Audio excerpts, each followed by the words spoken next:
ঘরবাড়ি হারা দেশহারা একটি পরিবারের প্রথম চাহিদা থাকে মাথার উপরে এক চিলতে ছাদ, অর্থাৎ ঘরবাড়ির ব্যবস্থা।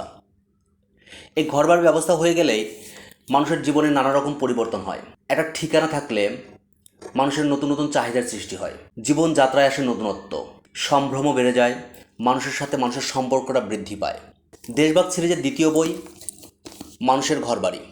অতীন বন্দ্যোপাধ্যায়ের দেশভাগ সিরিজের প্রথম খণ্ডের নাম ছিল নীলকণ্ঠ পাখির খোঁজে।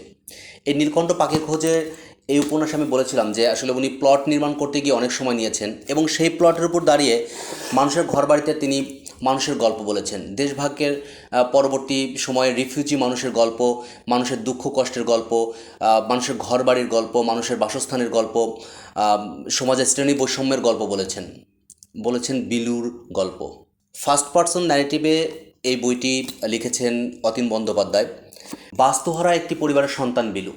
দেশভাগের পর যখন পূর্ব বাংলা ছেড়ে তারা পশ্চিমবঙ্গে যায়, তিনবেলা খাওয়ার ব্যবস্থা ছিল না। অনেক দিন গেছে তাদেরকে রেল স্টেশনের যেখানে সেখানে পড়ে থাকতে হয়েছে, এক জায়গা থেকে আর এক জায়গায় ছুটে বেড়াতে হয়েছে। এক সময় তাদের একটা বাসস্থানের ব্যবস্থা হয়ে গেল। বাবা অনেক খোঁজাখুঁজি করে একটা জমি পেলেন যেখানে কিনা মানুষজনের কোনো চিহ্ন নাই, একটা পরিত্যক্ত জায়গা, অনেক জায়গার জুড়ে বন। সেই বনের মাঝখানে তারা একটা জায়গা নিল এবং সেখানে বসবাস করা শুরু করলো এবং দেখা গেলো ধীরে ধীরে সেই বনের মধ্যে জায়গাটাই একদিন বসবাস উপযোগী হয়ে গেল। দেখা যাচ্ছে যে গাছগাছালি পরিষ্কার করে শস্য হচ্ছে, বাবার নতুন নতুন গাছ লাগাচ্ছেন, বাড়িটার একটা সৌন্দর্য, সেই সৌন্দর্যটা ফুটে ওঠা শুরু করলো।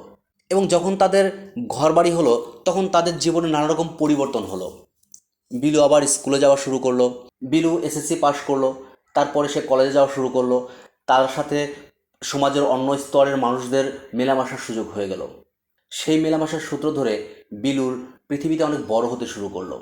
বাবা মা ভাই বোনের পাশাপাশি বিলুর জীবনে স্থান দখল করতে শুরু করলো ছর্দি, লক্ষ্মী কিংবা মিমিদের মতো নারীরা।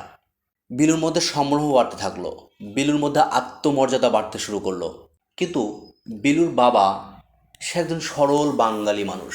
তার আত্মমর্যাদা বোধটা শুধু একা নিজেকে নিয়ে নয়, আশেপাশে মানুষকে নিয়ে, তার সন্তানদের নিয়ে, তার বাংলাদেশের মানুষদের নিয়ে।